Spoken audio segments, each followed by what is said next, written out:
Et donc Clarisse Bérébi est avec nous. Bonjour Clarisse. Bonjour Stéphane. Cofondatrice donc d'Ether. C'est ça. Alors on va parler. Ouais, bah, oh magnifique le magazine. Alors j'ai mis moi le levier fiscal autour de la recherche. C'est ça. Mais donc on va parler de tout ça, ce sujet qui m'intéresse énormément.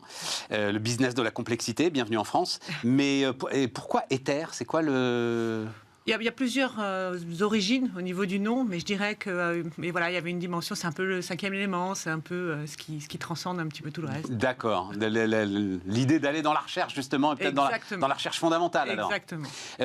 Donc, cabinet dédié aux enjeux fiscaux innovants des entreprises. C'est ça. Est-ce que je peux commencer comme ça, Clarisse? C'est pas normal qu'un business comme le tien existe. Je comprends la réaction. Nous, on est avocats fiscalistes, déjà. Hein. On est un cabinet d'avocats et notre métier, c'est la sécurité et la conformité fiscale. Donc, notre métier, c'est d'aider les clients à faire des dossiers qui soient corrects et à demander des ressources fiscales quand c'est cohérent et justifié, tant en termes d'éligibilité qu'en termes d'assiette. Ouais.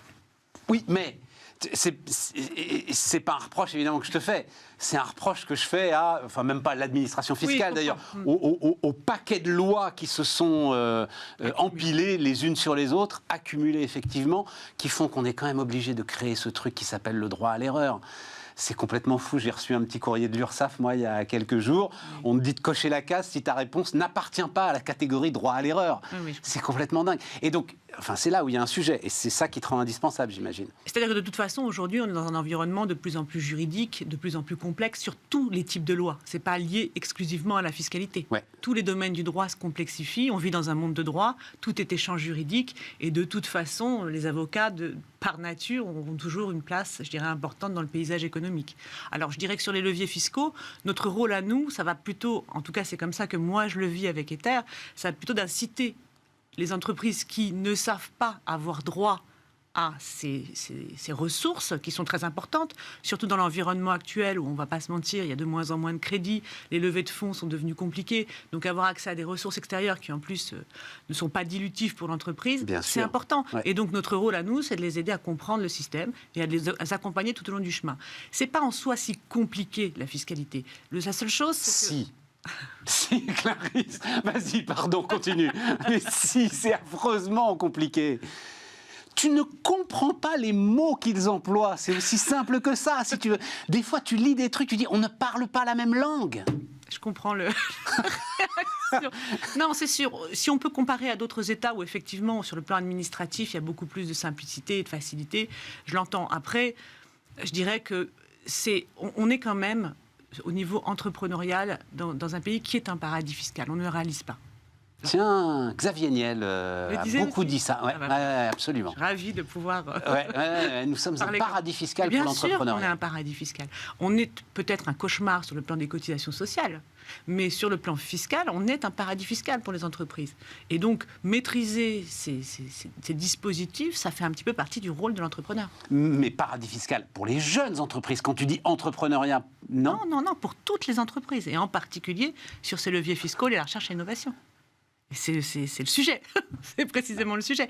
L'Ether s'est positionné sur l'innovation sociale. On va y aller, mais attends, d'abord, c'est le terme paradis fiscal pour toutes les entreprises. Voilà, on n'est pas, on fait pas l'audience de TF1, mais enfin, un certain nombre de chefs d'entreprise qui viennent là de un peu bondir sur leur chaise, leur fauteuil ou leur voiture. À chaque fois que je le dis, les gens bondissent, mais c'est la réalité. D'abord, l'IS n'est pas très élevé. Si on va dans d'autres pays, on voit que c'est beaucoup plus important. Ensuite, il y a beaucoup... On est à la moyenne, on est à 25. Enfin, il y a une petite partie à 15 et une grosse partie à 25. 25, c'est bas par rapport à ce que ça a pu être aussi dans le passé. C'est bas par rapport à ce que ça a pu être chez nous, mais on est dans la moyenne. Et par rapport à l'extérieur, même au niveau de l'impôt sur le revenu, ça reste encore totalement accessible. Et... ensuite, il y a des dispositifs, c'est-à-dire que l'État choisit de réinjecter dans l'économie un certain nombre de ressources publiques qui sont importantes. On est aujourd'hui à 7 milliards. On sait qu'on a pris un engagement vis-à-vis de l'Europe de porter ces dépenses. 7 milliards, qu'est-ce que tu dis? 7 milliards, c'est juste le crédit d'impôt recherche. C'est l'ensemble des dispositifs. Oui, c'est juste... Parce que l'ensemble des dispositifs... liés à la recherche et l'innovation. Liés à la recherche et l'innovation, parce que sinon, l'ensemble des dispositifs, c'est 140 milliards. Donc, voilà. Oui, mais c'est important. Donc, aujourd'hui, c'est 2,2% du PIB. On a un engagement de les porter à 3% du PIB, donc de pousser encore ces recettes publiques réinjectées dans l'économie. Et ça, c'est quand même substantiel. C'est beaucoup, beaucoup d'argent pour les entreprises. Alors, allons-y sur les dispositifs de recherche. J'avais lu un point de vue qui m'avait beaucoup inspiré récemment. Donc, si on parle du crédit d'impôt recherche, je dois avouer que j'ai fait partie de l'ensemble de ceux qui ont, d'une certaine manière, sanctuarisé ce dispositif.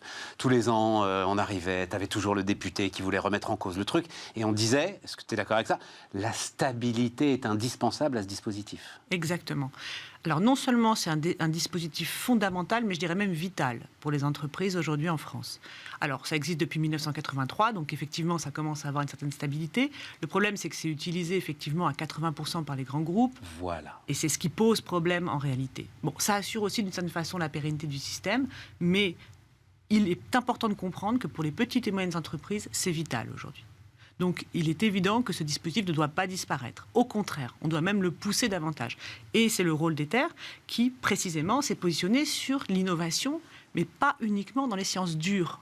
Et donc, notamment, tout ce qui est tech, tout ce qui est labo, tout ce qui est métallurgie, etc., etc. C'est-à-dire qu'aujourd'hui, il y a des innovations sociales, en sciences humaines et sociales, qui vont permettre aux entreprises de gagner en compétitivité, mais surtout, et c'est très important dans le dispositif, de maintenir les talents sur le territoire français. Est-ce qu'elles sont reconnues par ceux qui... Parce que moi, j'ai vécu ça avec quelques entrepreneurs. Tiens, notamment, je me souviens du patron de Gravotech, en larmes.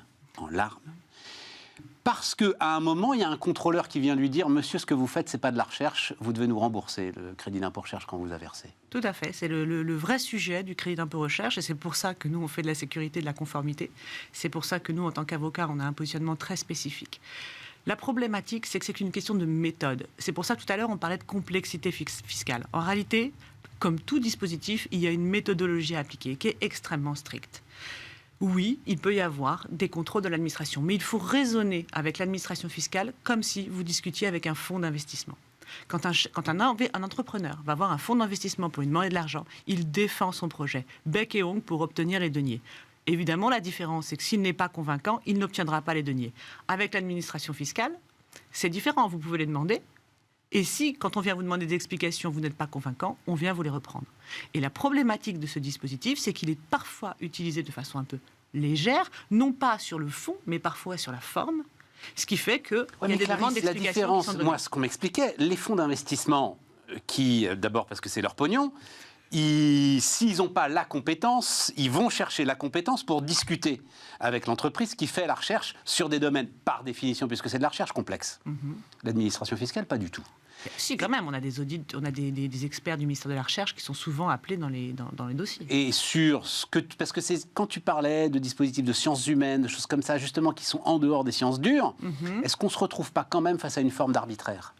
Alors, pas du tout. Au contraire, ce que je vois aujourd'hui, c'est que ça s'est véritablement ouvert, et ça s'est ouvert aussi dans les manuels qui sont la base du crédit d'impôt recherche. Dans le manuel de Frascati, le terme sciences humaines et sociales existe depuis 2015, donc c'est quand même assez récent. Dans le bulletin officiel des impôts, depuis 2021, donc encore plus récent. Mais ça y est, il y a un basculement qui est en train de se faire. Aujourd'hui, on a des dossiers, nous on fait des rescrits, notamment pour le JEI. On n'en fait pas sur le CIR, enfin rarement, ou pour des raisons spécifiques, mais sur le statut jeune entreprise innovante, on fait des rescrits et on obtient... Alors, le rescrit, c'est une garantie de l'administration des impôts qu'on ne touchera à rien, hein, c'est ça le... Oui et non, c'est toujours pareil. Le rescrit, il est valable l'année où on le fait. Oui. Il ne faut pas oublier que chaque année, il faut vérifier qu'on est toujours dans les conditions. T'as raison, Donc, t'as raison. sur le principe, oui, ça garantit, disons, sur l'éligibilité du projet au niveau scientifique. Mais chaque année, il faut vérifier qu'on est bien toujours sur ces opérations de recherche.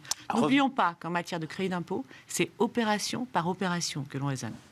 Revenons sur le crédit d'impôt recherche. Donc, tu le disais, les grands groupes, en fait, le chiffre, c'est...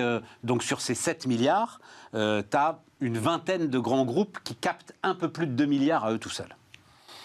Quand on sait que ce n'est pas dans les grands groupes que la recherche est la plus efficace, tu te dis que ce n'est pas une utilisation optimale de la dépense publique. Est-ce qu'il ne faudrait pas, et c'était le point de vue que je reprenais moi, tout simplement le plafonner? Parce qu'il n'est pas plafonné, en fait, notre crédit d'impôt recherche. Je crois qu'il est plafonné à 4 millions d'euros en Allemagne.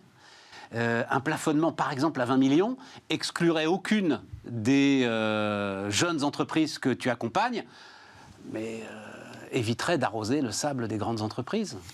Pourquoi pas? J'ai pas d'avis précis là-dessus. T'as pas d'avis non, précis j'ai pas là-dessus d'avis précis sur la question. Pourquoi pas? En tant que citoyenne qui paye des impôts, tu devrais avoir un avis, Clarisse. Moi, ça m'aiderait que tu aies un avis.